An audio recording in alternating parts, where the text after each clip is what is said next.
Bumaba ako ng naka-wheelchair na. Hi mga sis, this is Fioni and samahan niyo ako for another video. It's Leuprolite Day mga sis. Today is January 16 na, so palitan na natin yung date. Ang third Leuprolite ko na ngayon mga sis. Third month. Di ba 24 months yun. Kaya lang nagpa-follow up, check up ako kahapon sa onco ko. Gagawin niya na akong quarterly. So, last na yung ngayon na monthly. Next is, ano ba ngayon? January, February, March, April. April na. Kasi originally,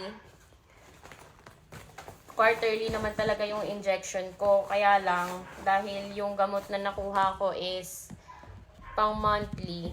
So, pinush na lang yung monthly. So, kinumpleto ko lang yung isang quarter na 3 months. Kunin natin ang gamot ko sa ref.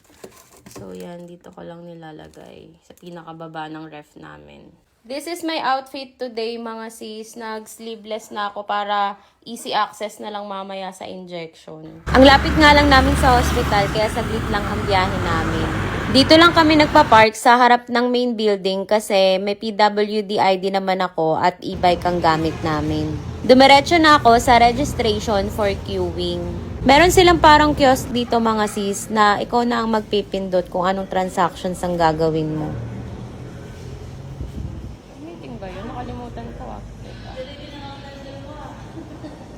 Self-pay.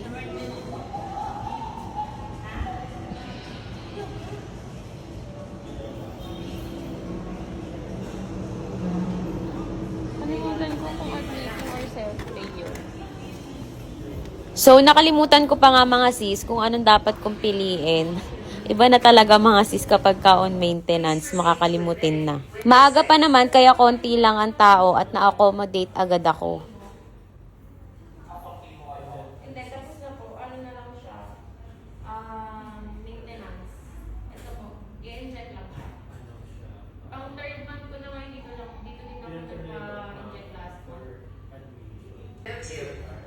Itinawag pa nila sa nurse station kaya naghintay pa ako ng konti. Then after ko magpa-register is pinaakyat na ako sa 5th floor. Pero dahil pang third month ko na to is parang may idea na ako na dapat sa 4th floor kami pupunta. Pero sige, dahil sabi sa registration ay sa 5th floor daw kaya doon na lang muna kami didiretso. Tumawid lang kami sa kabilang building dahil doon sa 5th floor ang chemo unit nila. 3rd floor po ba? 5th floor po. Pagdating namin ng 5th floor, mga sis, walang tao. Kaya tama na 4th floor dapat kami dumiretso sa nurse station. Hindi na dapat kami lumipat ng kabilang building. Iniisip ko na lang mga sis na baka bago lang yung staff na nag-assist sa akin kaya hindi pa siya aware. Diyan nga pala sa loob ng operating room ako na mastectomy mga sis at sariwa pa sa akin ng mga alaala. So nandito na nga kami sa nurse station mga sis at pinapasok ako sa loob. So eto na nga, ewan ko ba kapag ka nasa hospital ako kahit hindi naman ako nahihilong pumunta dito is parang iba yung hangin talaga sa loob. Buti na lang may baon akong aroma stick band na maaamoy-amoy ko.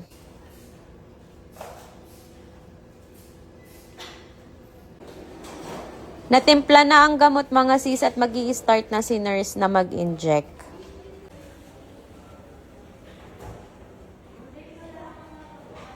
Dahil ako ay ER/PR positive at HER2 negative naman, is meron talaga akong ganito mga sis, hormonal therapy siya.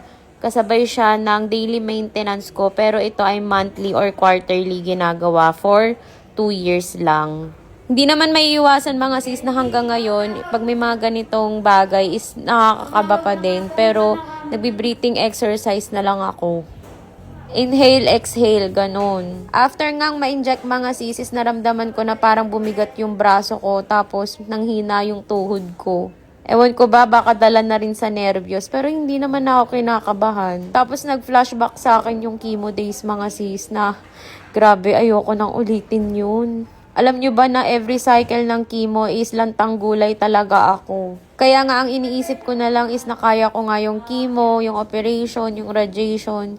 Ngayon pa ba ako panghihinaan ng loob? Nasa maintenance and monitoring na lang ako. Alam nyo mga sis, hindi pwede mahina dito sa sakit na to. Kailangan meron kang strong will na mabuhay at lumaban.